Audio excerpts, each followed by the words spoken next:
जल्दी। मेरा जीवन सारा बीते तेरा नाम जपते जपते। मेरा जीवन सारा बीते तेरा नाम जपते जपते। कोई बाधा न आन पाए तेरा नाम जपते जपते। कोई बाधा न आन पाए तेरा नाम जपते जपते। मझधार में मेरी नैया कोई नहीं खिवैया। ओ भव सागर तर के जाऊं तेरा नाम जपते जपते। भव सागर तर के जाऊं तेरा नाम जपते जपते। मेरा जीवन सारा बीते तेरा नाम जपते जपते। मंजिल मुझे बुलाए मेरे पाँव डगमगाए। इस मंजिल तक मैं पहुँचूं तेरा नाम जपते जपते। उस मंजिल तक मैं पहुँचूं तेरा नाम जपते जपते। मैं कुछ नहीं तू सब कुछ है तेरी महिमा। मेरा पल पल सारा बीते तेरा नाम जपते जपते। मेरा पल पल सारा बीते तेरा नाम जपते जपते। मेरा जीवन सारा बीते तेरा नाम जपते जपते। जिस हाल में तू रखे खुश हो के मैं गुजारूं। मेरी सांसें पूरी हो में तेरा नाम जपते जपते। मेरी सांसें पूरी हो में तेरा नाम जपते जपते। मेरा जीवन सारा बीते तेरा नाम जपते जपते। कोई बाधा न आन पाए तेरा नाम जपते जपते। तेरा नाम जपते जपते। धन्यवाद दीपालिका जी, बहुत बहुत धन्यवाद आपका।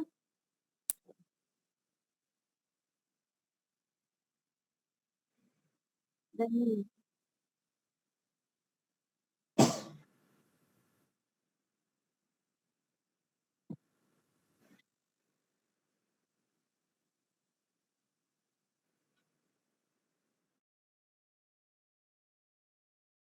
सभी को सादर नमस्ते। बहुत दिनों से मैं भ्रमण में था। अभी जज्जर गुरुकुल में हूँ और एक भजन मैं अणुरणियाण महत्व महयान ईश्वर सूक्ष्म से सूक्ष्म और बड़ा बड़ा है उस विषय पे। प्रभु तुम अणु से भी सूक्ष्म हो। प्रभु तुम गगन से विशाल हो। मैं मिसाल दूं तुम्हें कौन सी। दुनिया में तुम बेमिसाल हो। प्रभु तुम अणु से भी सूक्ष्म हो। प्रभु तुम गगन से विशाल हो। मैं मिसाल दूं तुम्हें कौन सी। दुनिया में तुम बेमिसाल हो। प्रभु तुम अणु से भी सूक्ष्म हो। प्रभु तुम गगन से विशाल हो। हर दिल में तेरा धाम है और न्याय ही तेरा काम है। हर दिल में तेरा धाम है और न्याय ही तेरा काम है और न्याय ही तेरा काम है। सबसे बड़ा तेरा नाम है, सबसे बड़ा तेरा नाम है। जगन्नाथ हो, जगपाल हो, प्रभु तुम अणु से भी सूक्ष्म हो, प्रभु तुम गगन से विशाल हो। तुम साधकों की हो साधना या उपासकों की उपासना या उपासकों की उपासना।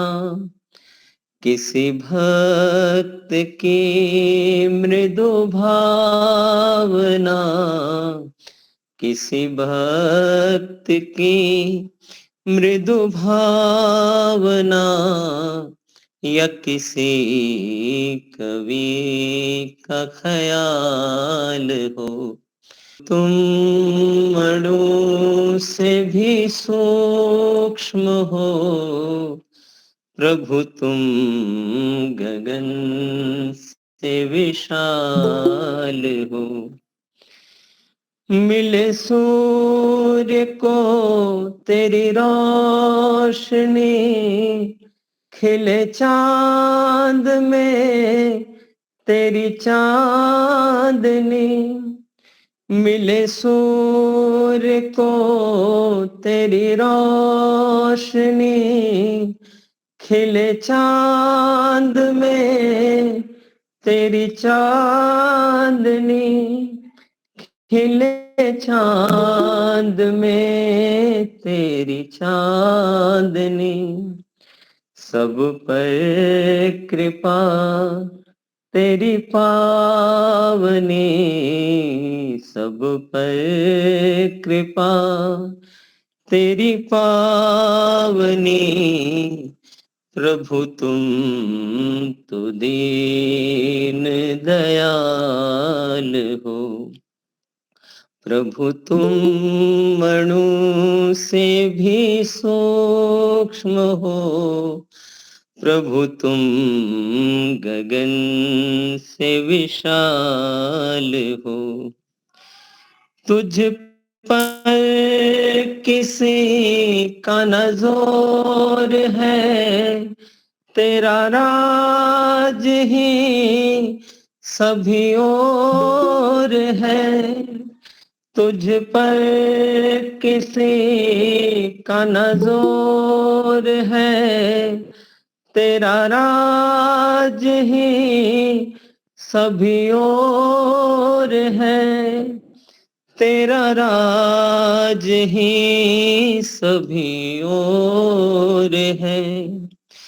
तेरे हाथ सब की ये डोर है, तेरे हाथ सब की ये डोर है। तुम ही जिंदगी तुम ही काल हो, प्रभु तुम अणु से भी सूक्ष्म हो, प्रभु तुम गगन से विशाल हो।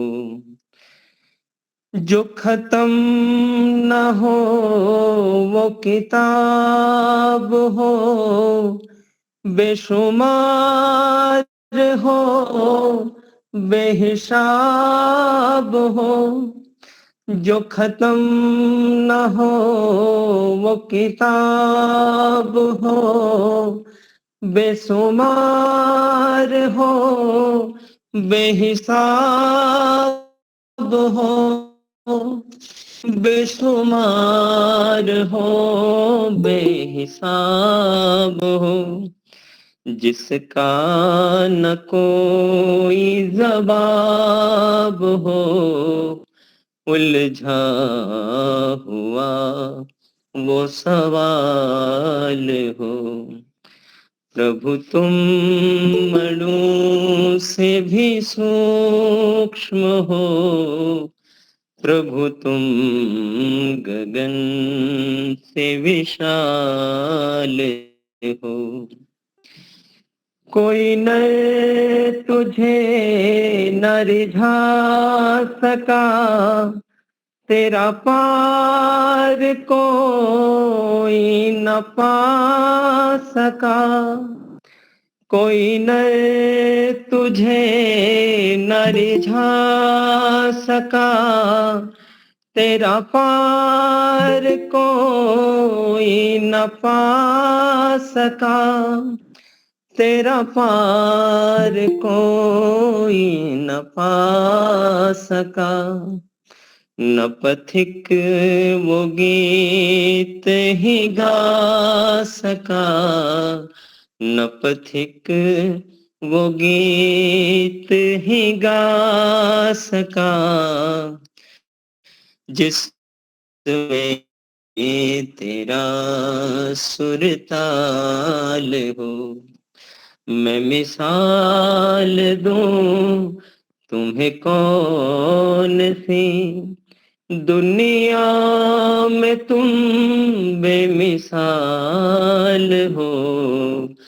प्रभु तुम अणु से भी सूक्ष्म हो, प्रभु तुम गगन से विशाल हो। प्रभु तुम अणु से भी सूक्ष्म हो, प्रभु तुम गगन से विशाल हो।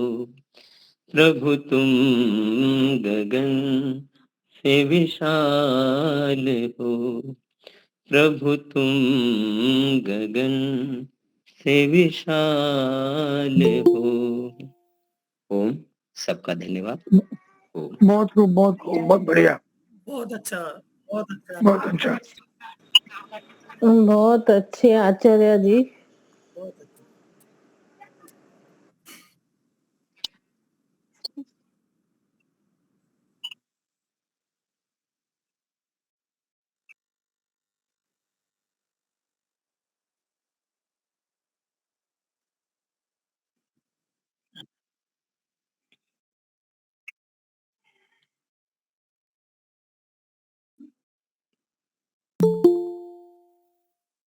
बहुत बहुत धन्यवाद आपका दीपालिका जी।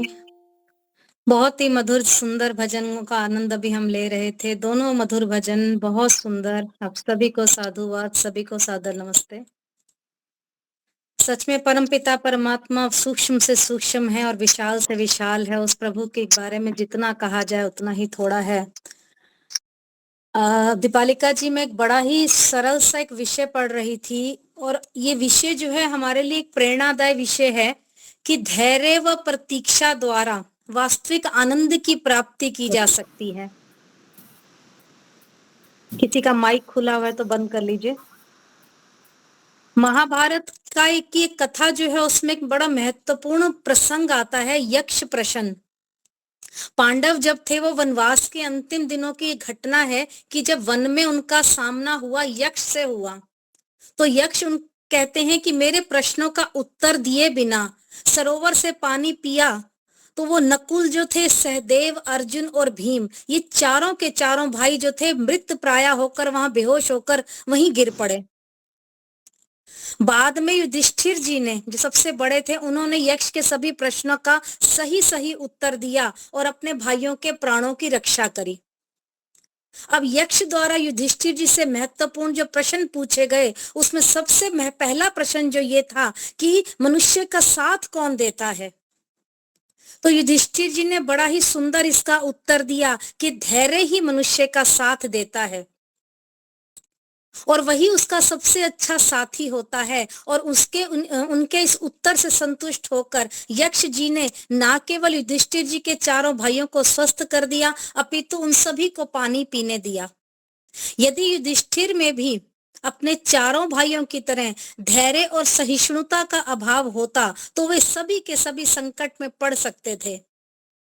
और ये पूर्णतः सत्य है कि धैर्य मनुष्य का सबसे बड़ा अथवा सबसे अच्छा साथी होता है।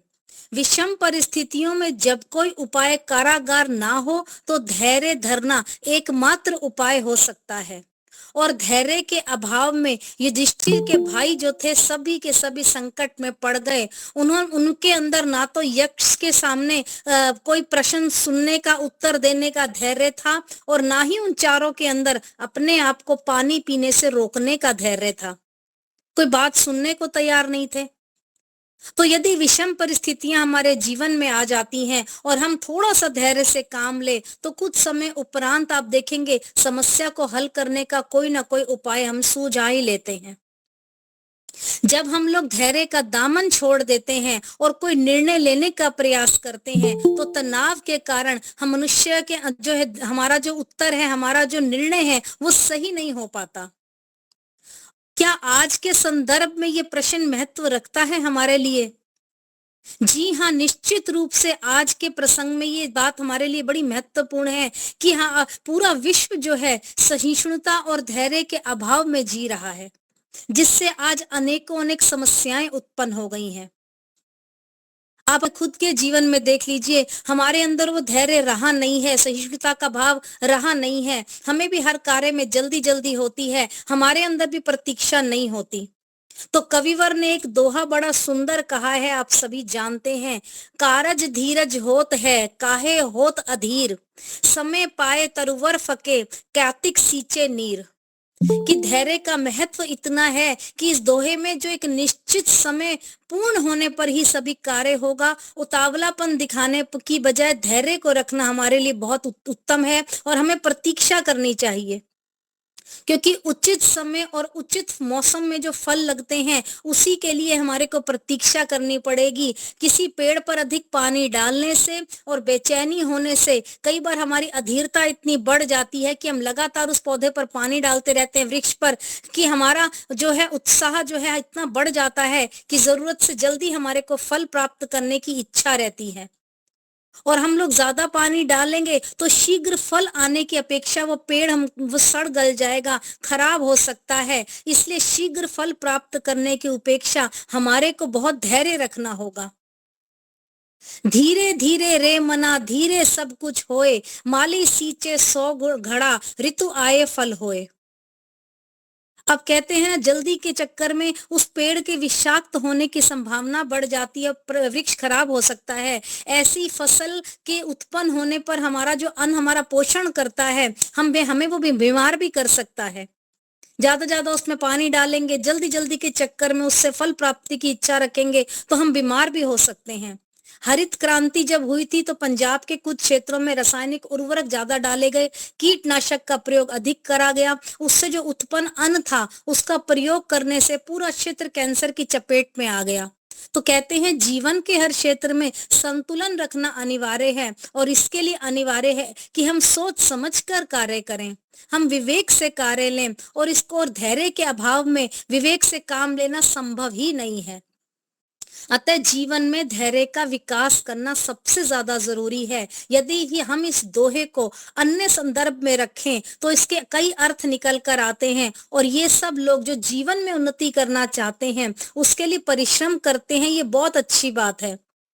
और हम लोग अधिक पुरुषार्थ करते हुए समृद्ध होना चाहते हैं, हम एक ना एक दिन अवश्य समृद्ध होंगे और इसमें कोई संदेह नहीं है। लेकिन कुछ लोग जीवन में इतने धनवान, इतने समृद्ध होना चाहते हैं, इसके लिए वो जल्दी जल्दी कुछ भी करने को तैयार हो जाते हैं, गलत और अनैतिक रूप में भी वो सब कुछ करने को तैयार हो जाते हैं।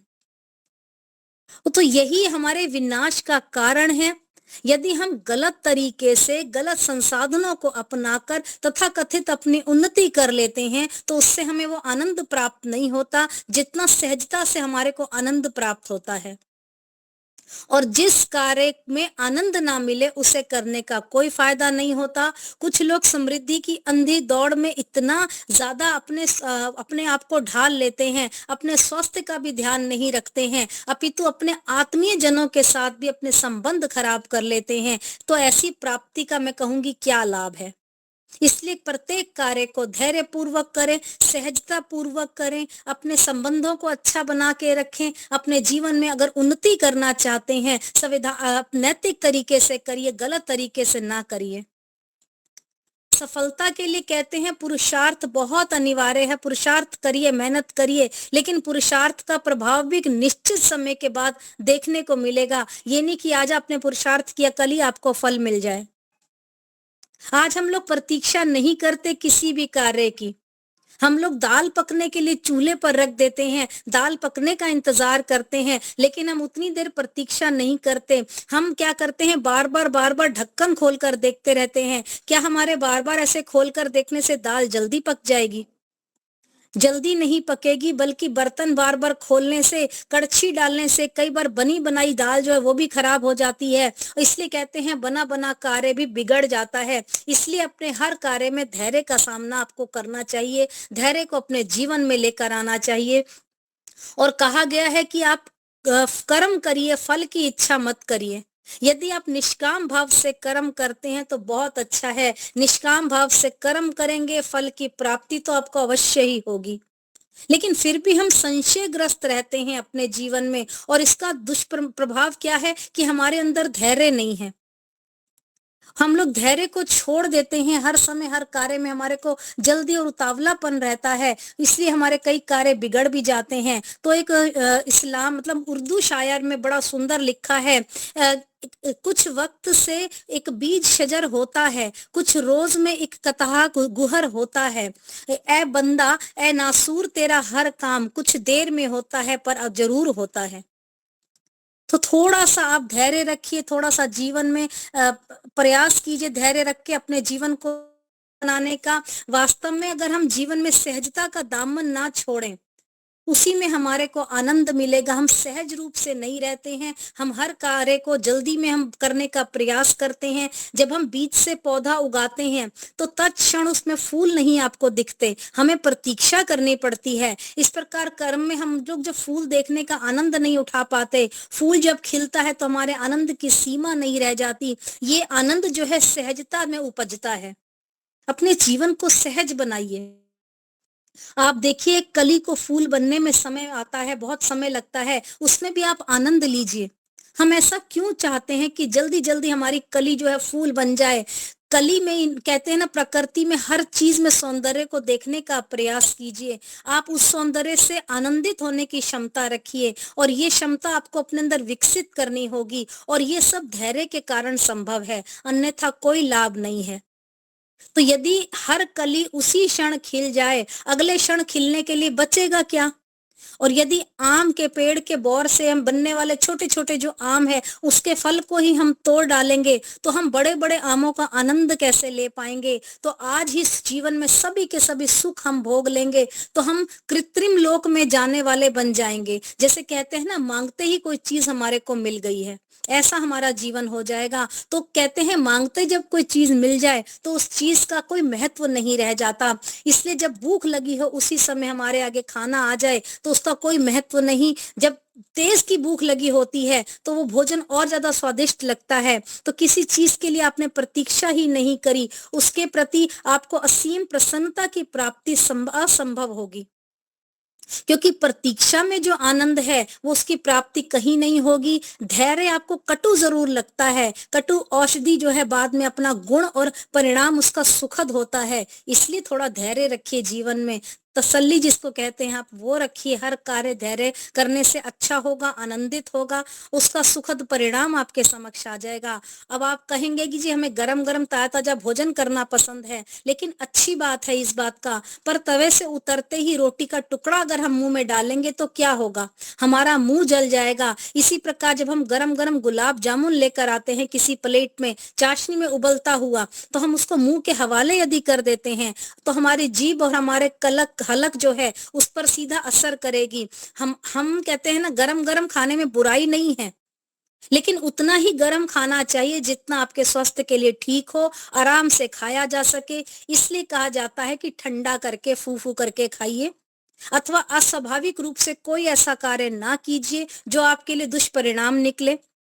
आपने अधिक अधिक जल्दी जल्दी में पैसा बहुत कमा लिया, परंतु उसका अतिशय प्रदर्शन ना करिए।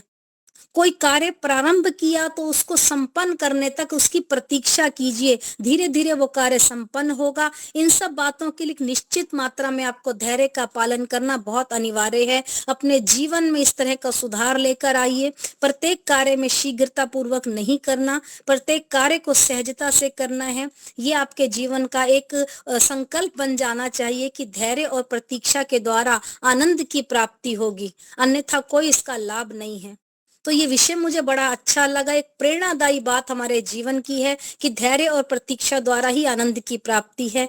तो आप सब अब इस बात को अपने में कहते हैं गांठ बांध लीजिए कि धैर्य से सभी काम होते हैं। मन को अपने संभालने का प्रयास कीजिए और परमपिता परमात्मा से अपने जीवन को सुधारने की प्रार्थना कीजिए कि हे प्रभु मेरे अंदर शक्ति दो, मेरे अंदर ऐसा धैर्य प्रदान करो कि मैं अपने जीवन को सहजता से जी पाऊं, विवेक के द्वारा धैर्य को लाकर अपने जीवन के हर निर्णय को मैं कर पाऊं।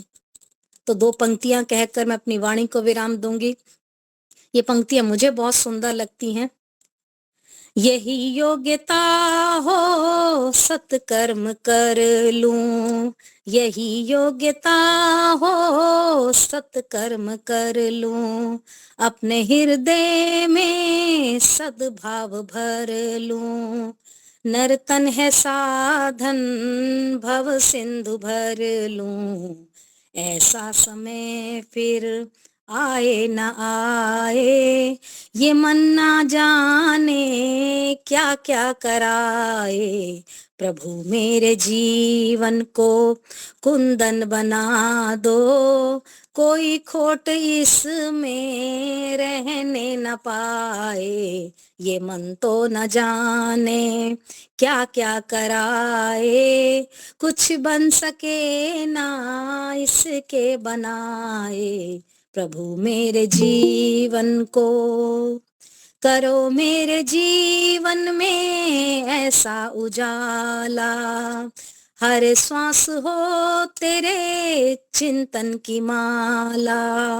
मेरे दिल की दुनिया को इतना बदल दो कि दुनिया मेरी मुझको गले से लगाए।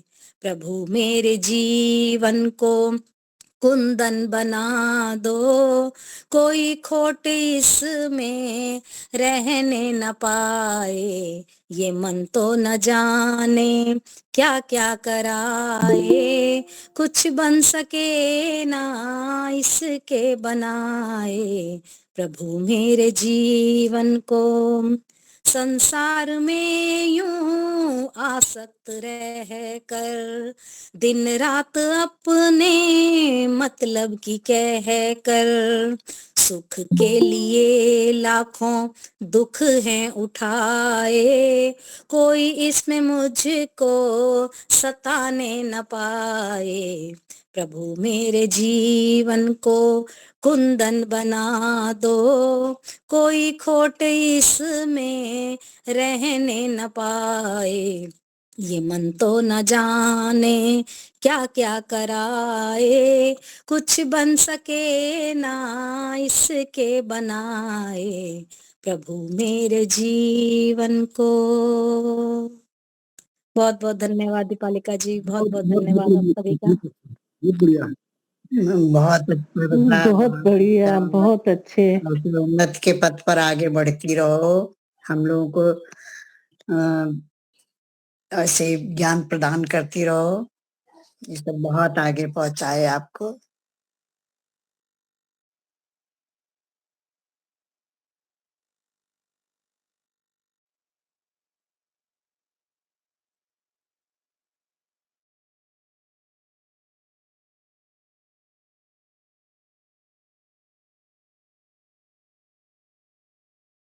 कई माता जी बैठी हैं, बहुत सारी माता जी बैठी हैं। न- शीला नमस्ते माता जी भी यही बैठी है। ओ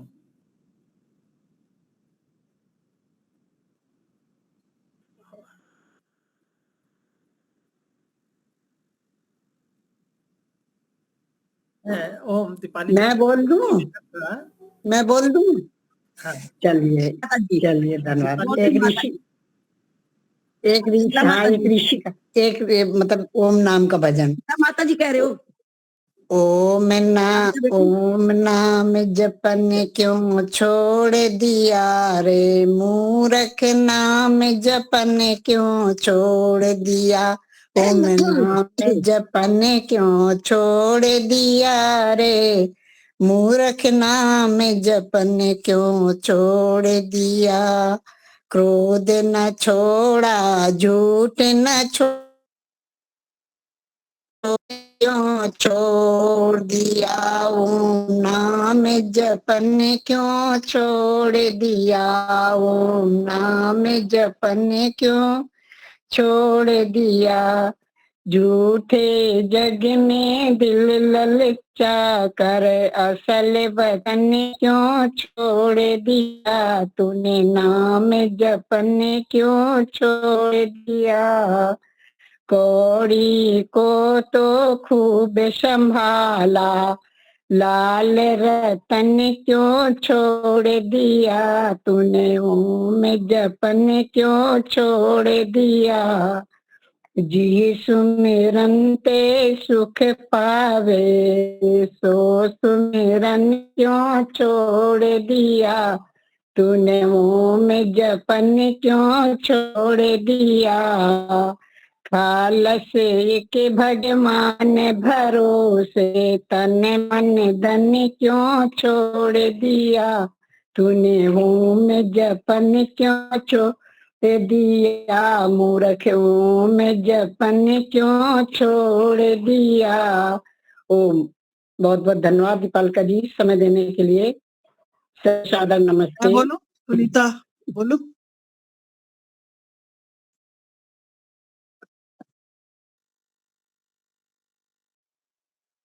मैं बोल रही हूँ, एक प्रभु भक्ति का भजन।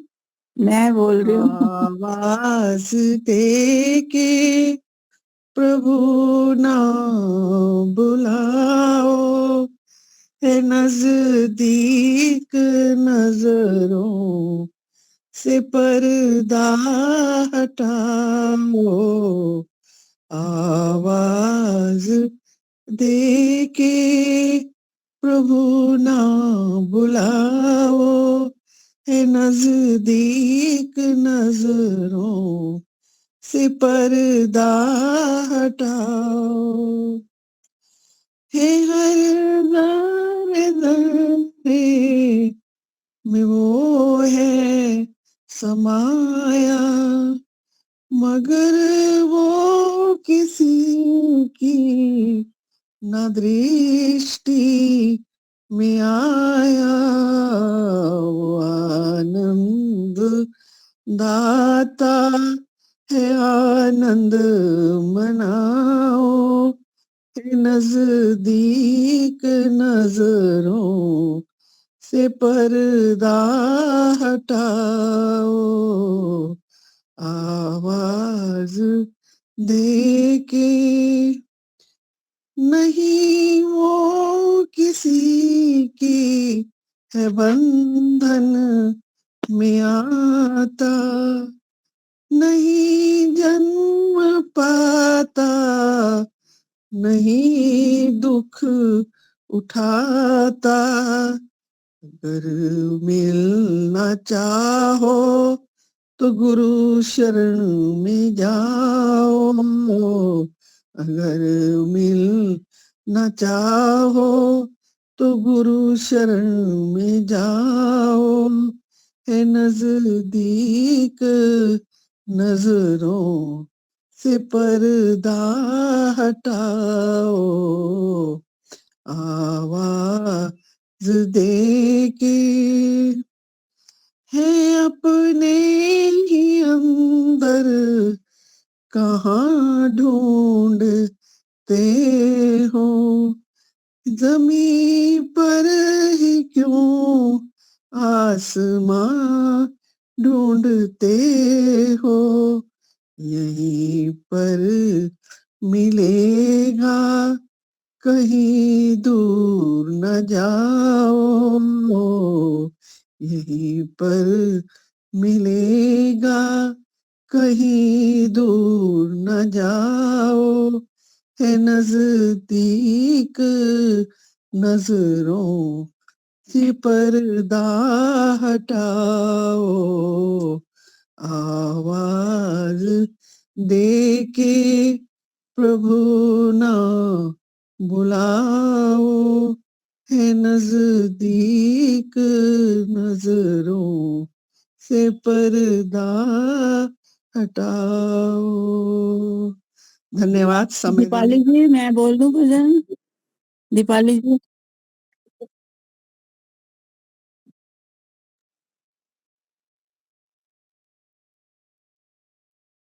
हम हमारा तो आपका अगली बार आपका होएगा शीला माता आपका जी। आपका आपका चेहरा मुझे बहुत प्यारा लगता है। आप इतनी शीला माता जी का मतलब इतना भक्ति में रमे हुए हो, मेरा कितना लग रहा है चेहरा आपका, एकदम स्वाद दे। शीला दिल तो माता अब जी कर रहा था, दिल तो अब कर रहा था करने का।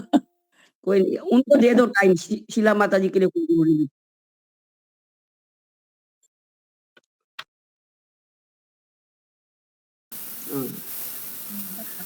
ओम नमस्ते जी, सभी को मेरा सादर प्रणाम।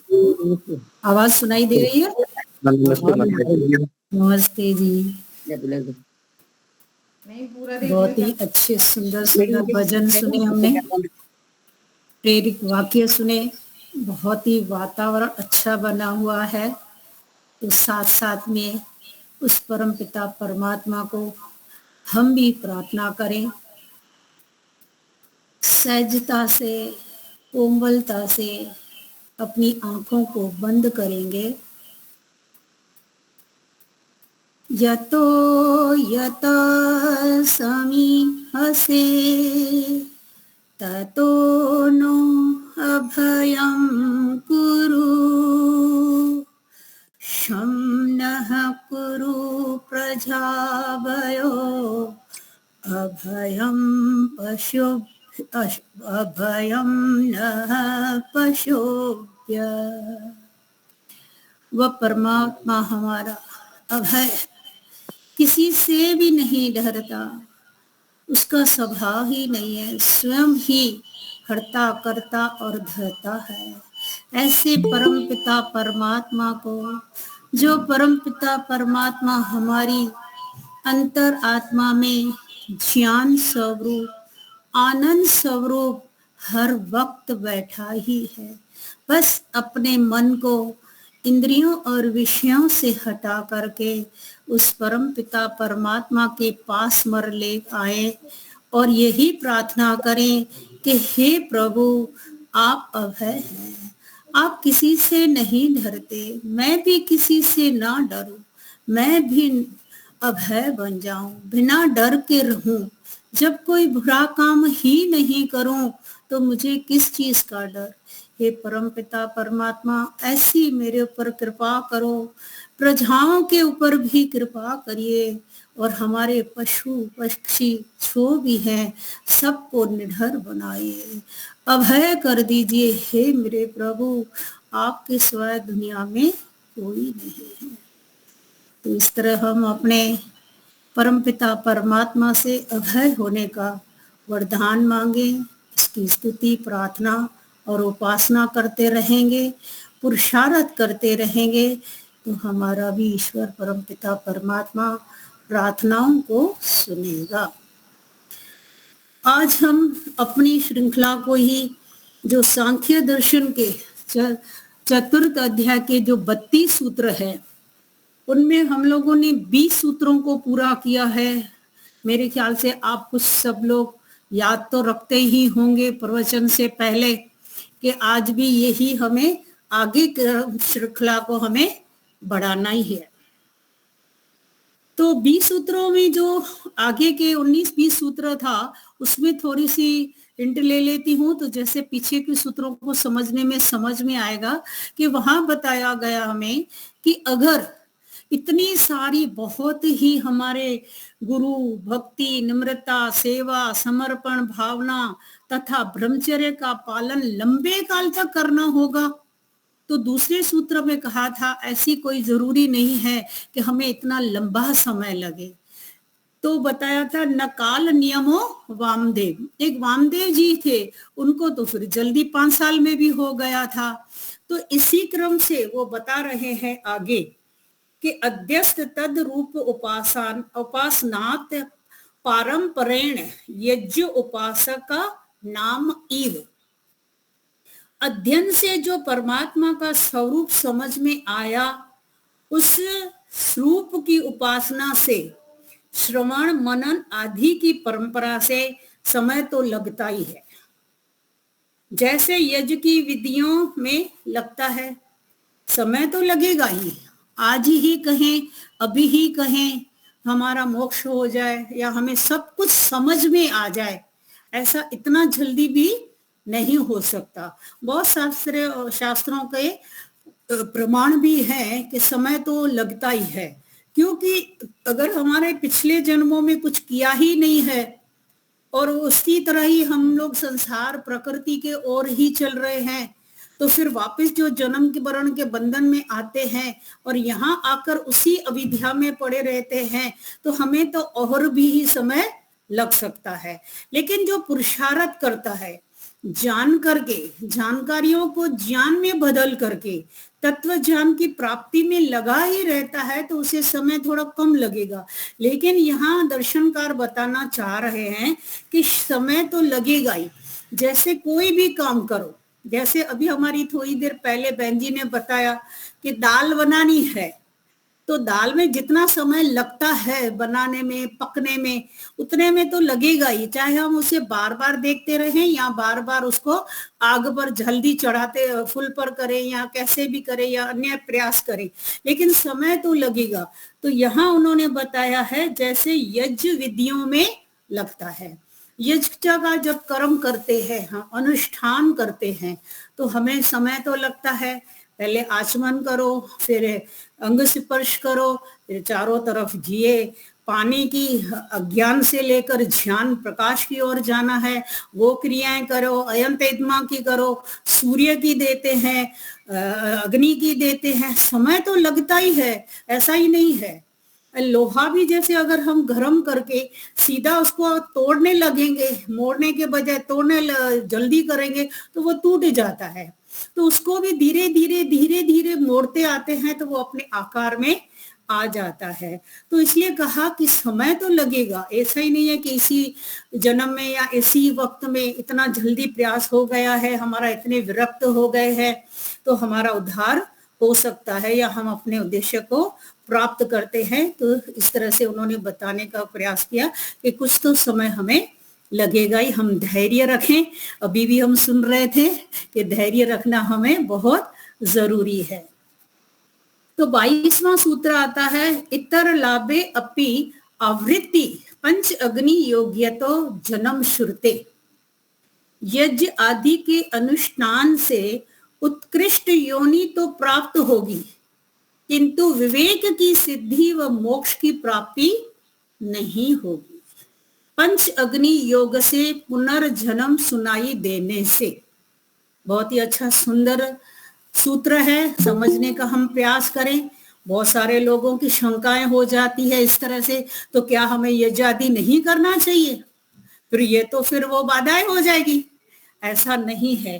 तो यहाँ जो बताते हैं कि उन कर्मों से जो भी हम अच्छे कर्म करेंगे, परोपकार के कर्म करेंगे, यज्ञ तो श्रेष्ठतम कर्म है, उसको तो हमें अनिवार्य ही करना है सभी ही आश्रमों में। तो कहने का अभिप्राय है कि इन कर्मों से हमें भोगने के लिए फिर जो सकाम कर्म से किए हैं, हमने यज्ञ किया है, परोपकार किया है, तो उनका फल भोगने के लिए तो फिर पुनर्जन्म मिलेगा, पुनर्जन्म उसको भोगने के लिए मिलेगा, वरना पिता परमात्मा जो है वो अन्यायकारी हो जाएगा कि हमारे पुण्यों का फल ही नहीं दे रहा है। तो इसी तरह से ही हमें फिर जन्म तो मिलेगा, लेकिन मोक्ष की सिद्धि नहीं होगी। मोक्ष की प्राप्ति तो कभी होगी जब भी तत्व ज्ञान प्राप्त होगा। तत्व ज्ञान मतलब यथार्थ ज्ञान।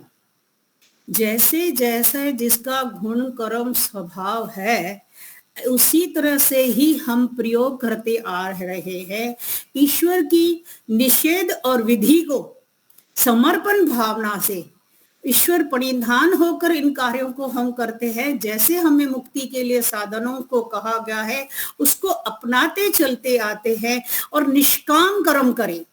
ये यज्ञ आदि भी सकाम कर्म करने से, पुत्रेषणा वितेषणा जैसे बोलते हैं, वो सब ईष्णाओं से भी हमें पुनर्जन्म मिलेगा, लेकिन ईश्वर की ईष्णा करने से हमें कुछ भी नहीं होगा। फिर हमें वो तो मोक्ष प्राप्ति में सहायक हो जाएगी। तो पंच अग्नियों के बारे में आपने बहुत कुछ सुना होगा, इसलिए आज समय अनुसार मैं उसको खुलती नहीं हूं।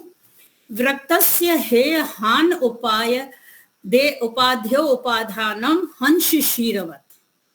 अब ये बताते हैं कैसे हमें विवेक होता है, कैसे हमारी योग्यता बढ़ती है जब हम ईश्वर की साधना करते हैं, ईश्वर की प्राप्ति के लिए ईश्वर के पास बैठकर उपासना करते हैं और सच्चे दिल से अपना पुरुषार्थ कर लेते हैं। पुरुषार्थ के बाद जो प्रार्थना की जाती है वो हमारी सक्सेसफुल जाती है। तो जो विरक्तस्य है, विरक्त व्यक्ति है जिसको वैराग्य हो गया है, वह हानिकारक को छोड़ेगा और मोक्ष मार्ग के बाधकों को, हानिकारक छोड़ने योग्य मार्ग को, बाधकों को त्याग देता है और जो ग्रहण करने योग्य है उनको ग्रहण कर लेता है। अच्छी चीजों को ही अब ग्रहण करेगा। उसकी जो बुद्धि हो जाएगी अभी वो कैसी हो जाएगी, रुतुम्बरा बुद्धि, सत्य को ही वो धारण करने वाली हो जाएगी। और उसकी योग्यता के लिए बता रहे हैं कि इतनी योग्यता वो बढ़ती जाएगी कि वो अच्छी तरह से पहचान सकेगा सच्चाई क्या है और झूठ क्या है, छोड़ने योग्य क्या है और ग्रहण करने योग्य क्या है। उसके लिए उन्होंने यहाँ पर ये दृष्टांत दिया कि हंस के जल को छोड़कर दूध को पीने के समान। ये अब कितना सच है, कितना कैसा है कि दूध को वो कैसे पानी से अलग कर देता है, ये एक साइंटिफिक रीजन है। लेकिन हम ऐसा सोचते हैं कि उसकी चोंच में, कुछ लोग कहते हैं कि ऐसा कुछ द्रव्य होता है, जैसे हम दूध में पनीर बनाने के लिए दही डाल देते हैं या कुछ भी डाल देते हैं तो पनीर और पानी अलग हो जाता है। इसी तरह उसकी चोंच जब उस दूध में जाती है तो शायद ऐसा हो सकता होगा कि पनीर और पानी अलग हो जाता होगा। पानी को वो छोड़ देता है और पनीर वो ले लेता है। तो कहने का यहाँ अभिप्राय यह हुआ कि जो विरक्त व्यक्ति है अब उसकी बुद्धि जो है इतनी सात्विकी बन जाती है और इतनी रुतुम्बरा बन जाती है क्योंकि उसकी बुद्धि अब सत्य को ही ग्रहण करने वाली होती है, उसकी योग्यता बढ़ जाती है। लब्ध इति क्षयो योग्यता तद्वत। यहाँ उसी सूत्र को आगे बढ़ाया है। विवेकी व्यक्ति तत्व ज्ञान के क्षेत्र में अतिशय योग्यता वाला होता है, हंस के समान। उसी सूत्र की वो उन्होंने आवृत्ति की है आगे के लिए। आगे अच्छा सूत्र करते हैं, 25वां पढ़ते हैं। न काम चरित्रत्वम राग उपहते शुकवत। ये सूत्र अगर हमारे को जिंदगी में समझ में आ गया तो मुझे ऐसा ही लगता है कि सारे जितने भी दर्शनकार हमें, उपनिषदकार, वेद जो भी जितना समझाने का हमें प्रयास करते हैं उसके लिए बहुत ही जरूरी है। देखो क्या बताते हैं, राग से वशीभूत अविवेकी व्यक्ति के द्वारा राग को दबाए जाने पर भी त्याज्य मार्ग को छोड़ने में और ग्राह्य मार्ग को अपनाने में अपनी इच्छानुसार स्वतंत्रता पूर्वक समर्थ नहीं होता। कैसे? पिंजरे में बंधे तोते के समान। इतनी बढ़िया बात बता दी, इतनी बढ़िया बात बता दी है कि हम लोग हमेशा चाहते हैं, हम दूसरों को देखते हैं, ये ऐसा क्यों नहीं करता है, वो ऐसा क्यों नहीं समझता है, इसको तो ऐसा करना चाहिए। हमेशा बार बार हमारी ऐसे ही वृत्ति बनती है। लेकिन यहाँ दर्शनकार देखो पिंच करने के लिए क्या कहता है कि वो राग वशीकार इतना होता है कि वो चाह कर भी वो उस कार्य को नहीं कर सकता, क्योंकि वो राग के वश में होने के कारण आजाद नहीं होता, वो स्वतंत्र नहीं रह सकता। उस राग के कारण उसी विषय को वो करने में समर्थ होता रहता है और उसको वो छोड़ नहीं सकता। क्यों? क्योंकि पिंजरे में बंधे तोते के समान। जब पिंजरे में तोता बंद होता है तो क्या वो अपनी स्वतंत्रता से आसमान में उड़ सकेगा? कभी भी नहीं, असंभव। वो चाह कर भी नहीं हो सकेगा क्योंकि वो पिंजरे में बंद है।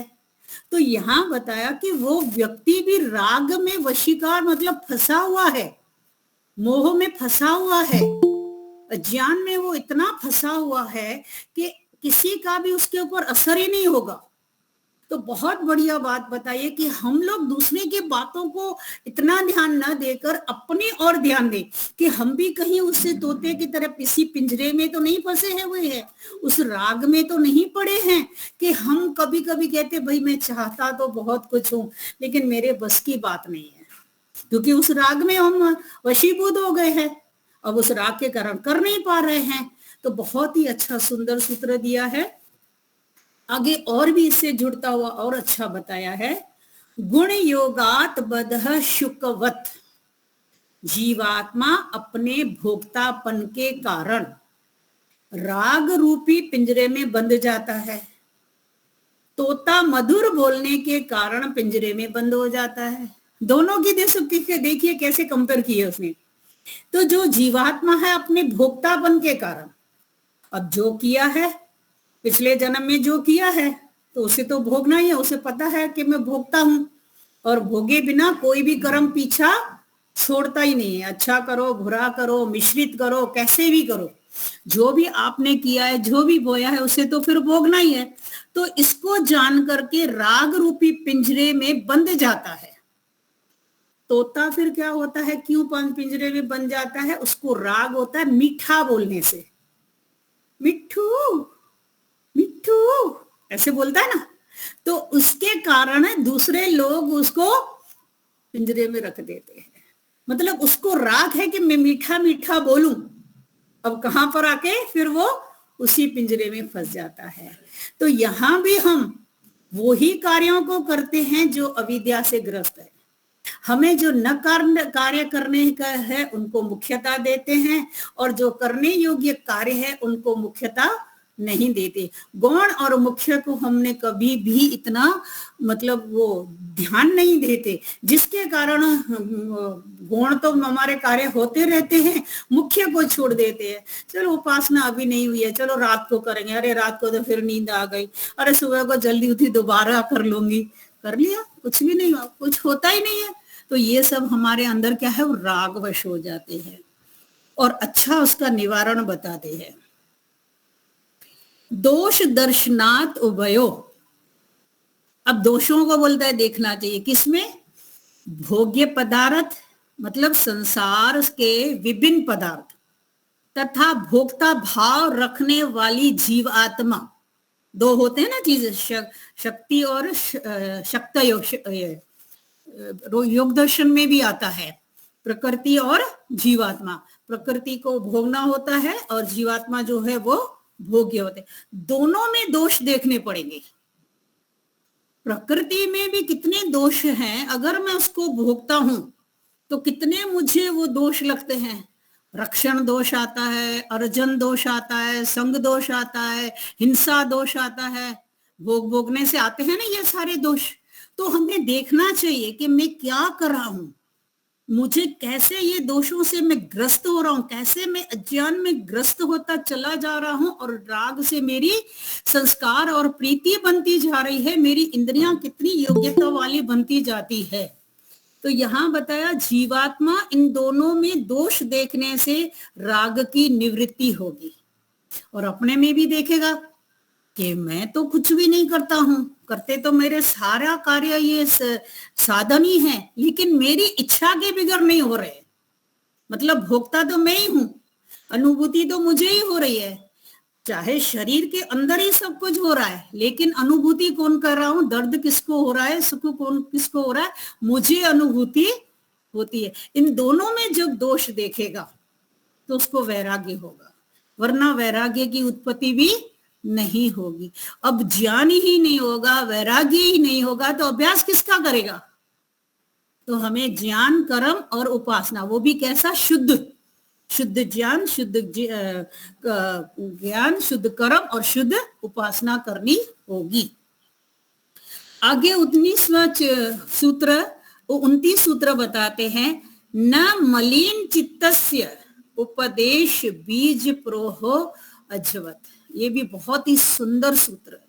ये जो दृष्टांत दिए हैं ना 32, अगर इनको भी सरलता से अगर हम धीरे धीरे अपने दिमागों में उसका चिंतन करें, मनन करें और साक्षात्कार करें, तो धीरे धीरे हमें वैराग्य होता जाएगा। वरना इस संसार में से सुख देखते देखते ऐसा ही हमें प्रतीत होने लगेगा कि मुझे कोई दुख नहीं है। दुखों से कॉम्प्रोमाइज करके बैठते रहेंगे कि सुख भी आते हैं और दुख भी आते हैं। कुछ लोग तो उस दुखों को भी प्यारा बोल देते हैं। स्वामी विवेकानंद जी इस पर बहुत बोलते हैं, इसलिए मैं नहीं बोल रही हूँ, उसकी परिभाषा आप सुनते आते हैं। तो यहाँ बता रहे हैं, मलिन चित्त में उपदेश का बीज अंकुरित नहीं होता, राजा अज के समान। कितना भी करो बंजर जमीन में, कभी भी कितना भी अच्छा बीज डाल दो, वो अंकुरित नहीं होगा, क्योंकि उसको खान पान, उसको एटमॉस्फेयर ही नहीं मिलेगा वहां उस बीज को, तो कहां से उसको असर होगा। तो यहाँ जो बताया है कि न मलिन चित्तस्य उपदेश बीज परोहो अजवत। राजा को भी ऐसा ही हुआ था। राजा को बहुत समझाया जाता था कि आपकी पत्नी मर गई है तो क्या हो गया, ये तो सबके साथ होता है, जो उत्पन्न हुआ है वो नष्ट हो जाता है। तो उसको समझ में नहीं आता था, तो भी फिर वो ऐसा ही था, मतलब राग में रुक्त था कि उसको कुछ भी समझ में नहीं आया और उसके वियोग में वो भी मर गया था। मतलब यहाँ ये बताने के लिए बताया गया है, मेरे ख्याल से आज भी स्वामी विवेकानंद जी, कल स्वामी विवेकानंद जी वानप्रस्थ साधक आश्रम में बच्चों को उपदेश मंजरी पढ़ा रहे थे, तो उसी में भी आया। तो स्वामी जी वहां बता रहे थे कि गुरु भी उसी शिष्य को समझाए, उसी शिष्य को पढ़ाए जिसकी बुद्धि तेज हो और जिसको समझ में आता हो। ऐसा नहीं कि 3 साल से उसको वही पाठ पढ़ाते रहे, 4 साल से वही पाठ पढ़ा रहे और वो खाना पीना और मस्तियों में और ये लगा पड़ा हो विद्यार्थी, तो उसको पढ़ाने का कोई मतलब नहीं है, क्योंकि उसके ऊपर असर ही नहीं होता। तो जो जमीन ऐसी है जिसके संस्कार अच्छे नहीं है बच्चे के, तो विद्यार्थी को भी गुरु को भी विद्यार्थी को ऐसी विद्या देने का कोई जरूरत नहीं है। 30वां सूत्र बढ़िया है, न आभास मात्र अपि मलिन दर्पणवत। आभास भी नहीं होगा उसके उपदेश का। उसको बहुत सारे लोग होते हैं, बहुत सारी आप अच्छी बातें बताओ, सुनने के लिए जब बताने बैठोगे ना, उठ के चले जाएंगे। देखे होंगे प्रैक्टिकल आप अपने में, आप अच्छी बातें करते रहो, फिर उनके राग की बातें करते रहो जिनमें उनकी दिलचस्पी है, तो देखो वो आपके सामने बैठे रहेंगे, मस्ती में सुनते रहेंगे। 1 घंटा नहीं 2-2 घंटा निकल जाएगा उसका। लेकिन जब ऐसी उपदेश की बातें, मोक्ष की बातें या ईश्वर के विषय में या प्रार्थना या जो भी है, हम जितने अच्छे कर्मों को करने का प्रयास करते हैं, वो अगर बताने का भी प्रयास करेंगे तो उसको कोई भी इंटरेस्ट वहां पर नहीं आता। कैसे? मलिन दर्पणवत। जैसे ही आईने में मिट्टी लगी पड़ी हो, उसको उसमें आप कितनी बाहर भी अपना मुंह साफ सुथरा कर कर जाकर खड़े रहो, लेकिन कुछ भी प्रतिबिंब नहीं पड़ेगा, क्योंकि आईना भी तो सामने गंदा पड़ा है ना। तो उनका मलिन चित्त लगा पड़ा है, तो उसको कहां से ये सारी चीजें अच्छी लगेगी, उसमें उसको कोई भी फर्क नहीं पड़ेगा। इसलिए 31वां सूत्र, 2 सूत्र है, बस उन 2 सूत्रों को भी पूरा करके समय अनुसार हम भी अपनी वाणी को विराम देने का प्रयास करूंगी। तो आगे बताया, जैसे न तद जस्य अपि तद रूपता पंकजवत, जैसे अशुद्ध भूमि में उत्पन्न हुए अंकुर की गुणवत्ता शुद्ध भूमि में उत्पन्न हुए अंकुर की गुणवत्ता के समान नहीं होती।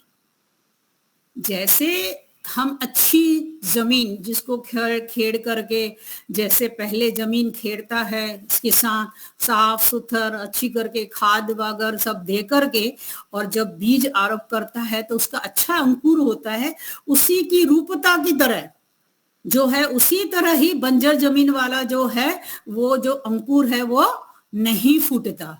इसी तरह ही बताते हैं जिनका मलिन चित्त है उसमें कोई उपदेश का असर नहीं होगा। तो इसलिए वेस्ट ऑफ टाइम आप भी मत करना जहां ऐसे लोग आपको सामने मिलते हैं, कुछ प्रयास कर लो, कुछ बता लो। स्वामी जी कहते हैं कि लोग सुधरने वाले नहीं है, अपने आप को हम सुधारते चलते आए, अपनी अपनी कमियां देखते रहें और अपने आप को ही समझाते चले जाएं, क्योंकि ये दर्शनकार हमें सही सही ज्ञान तक तो ले ही जाएंगे। क्योंकि वस्तु क्रिया व्यक्ति के जितने भी गुण कर्म स्वभाव है हमें वहां तक तो ले ही जाएंगे, क्योंकि आगे की यात्रा तो हमें करनी है। अब अच्छा है बुरा है, समझते हैं नहीं समझते, कितना करना है कैसे करना है, ये तो सब हमें करना है। जैसे ऋषि दयानंद को सुनकर मुंशी जी ने कहा था, श्रीदानंद जी ने, कि आपने तो मुझे ईश्वर का दर्शन ही नहीं कराया। तो उसने कहा क्या सारी बातें मैं बताऊंगा, ये भी मैंने थोड़ी बोला था कि मैं आपको ईश्वर का दर्शन भी कराऊंगा, वो तो हमें मेहनत करनी होगी ना। तो ये सब बातों को हमें ध्यान से देखनी है। तो ये जो विद्याएं हैं इसको पढ़ना चाहिए। क्यों पढ़ना चाहिए? कि ये हमें इंटेलिजेंट बनाती है। अंदर से कुम्हार जैसे होता है, थपथपाता है, फिर बाहर से भी थपथपाता है, तो गड़े का आकार बन जाता है। इसी तरह ये भी गड़ा तभी ही बनेगा जब भौतिक भी पढ़ाई करेंगे, ये पढ़ाइयां भी करेंगे, आध्यात्मिकता को भी जानेंगे, तभी तो हम पक्के घड़े की तरह बनेंगे। अंतिम सूत्र है, न भूते योगो योगे अपि कृत कृतयो उपास्य सिद्धि वर्त। 2 बार आया है। अनेक योग सिद्धियों के प्राप्त होने पर भी वैसी सफलता, मतलब पूर्ण सफलता नहीं मिलती जैसी सफलता ईश्वर प्राप्ति में मिलती है। तो अंतिम सूत्र बड़ा अच्छा और शांत पूर्वक बताने का प्रयास किया है कि आपको पढ़ाइयाँ करने से कितनी भी सुविधाएं मिल जाए, सिद्धियां मिल जाए, बहुत सारी और भी कुछ मिल जाए, लेकिन इन सब से आपका भला होने वाला नहीं है। आजकल तो चमत्कार को नमस्कार कर रहे हैं हर जगह, ये ही बात है जो हमारा अंधविश्वास का कारण है। तो हमें उस परम पिता परमात्मा की सच्चे स्वरूप को जान करके, वो कैसे सत्य चित्त आनंद है, प्रमाणों से, युक्तियों से, हेतुओं से, पंच अवयवों से, जैसे भी करके उसको सिद्ध करके फिर हमें प्रमाणिक बात से ईश्वर के स्वरूप को जानने का है, प्रकृति के स्वरूप को जानने का है, और अपने आप का भी स्वाध्याय करना है। जब तीनों को हम अच्छी तरह सामान्य करके सोचेंगे समझेंगे तो उसका ज्ञान होगा, तो धीरे धीरे हम अपने उद्देश्य की ओर चल पड़ेंगे और ईश्वर करेगा। यही आशा से हम सबका जो लक्ष्य है हम उसकी ओर बढ़े और वहीं चलते चले। नमस्ते उत्तम जी, आपको मैं कब से देख रही थी लेकिन नमस्ते करने की बहुत इच्छा हो रही थी। नमस्ते जी, ठीक है, चलिए हरे सब जी। आप माता जी को नमस्ते करूं। नमस्ते माता जी। जी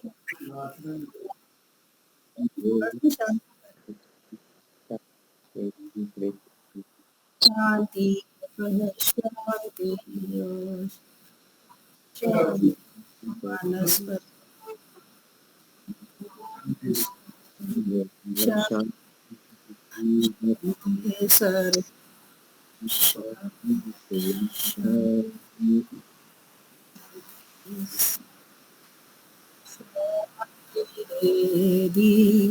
ओम शांति नमः